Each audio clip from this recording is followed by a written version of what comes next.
ವೈಜ್ಞಾನಿಕ ಯುಗದಲ್ಲಿ ಮರೆಯಾಗ್ತಾ ಇರುವ ಜಿಲ್ಲೆಯ ಒಂದಷ್ಟು ಆಚರಣೆಗಳ ಮಧ್ಯೆ ಗದ್ದೆಗೆ ಕಲ್ಲಿ ಇಡುವ ಕ್ರಮ ಇನ್ನೂ ಕೂಡ ಉಳಿದಿದೆ ಅಂದ್ರೆ ಅತ್ಯಂತ ಸಂತಸದ ವಿಚಾರ. ಮಾಣಿಯಲ್ಲಿ ಶಂಭುಗ ಸೀತಾರಾಮ ಶೆಟ್ಟಿಯವರು ನಾಟಿ ಮಾಡಿದ ಗದ್ದೆಗೆ ನಾಳೆಯ ಆಟಿ ಅಮಾವಾಸ್ಯೆಯಂದು ಗದ್ದೆಗೆ ಕಲ್ಲಿ ಇಡಲು ತಯಾರಿ ನಡೆಸಿದ್ದಾರೆ.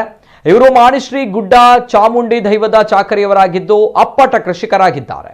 ಆಟಿ ಅಮಾವಾಸ್ಯೆಯಂದು ಮುಂಜಾನೆ 6 ಗಂಟೆಯ ಒಳಗೆ ಗದ್ದೆಯ ಮಧ್ಯ ಕಾಪು ಅಂದ್ರೆ ಕಲ್ಲಿಯನ್ನ ಊರಿ ಇಟ್ಟು ನಂತರ ಮರದ ಕೆತ್ತೆಯನ್ನ ಬೊಳ್ಳು ಕಲ್ಲಿನಿಂದ ಗುದ್ದಿ ಕೆತ್ತೆಯನ್ನ ತೆಗೆಯುವುದು, ಕತ್ತಿ ಮುಟ್ಟಿಸಬಾರದೆಂದು ಎನ್ನುವಂತಹ ನಂಬಿಕೆ ಇದೆ.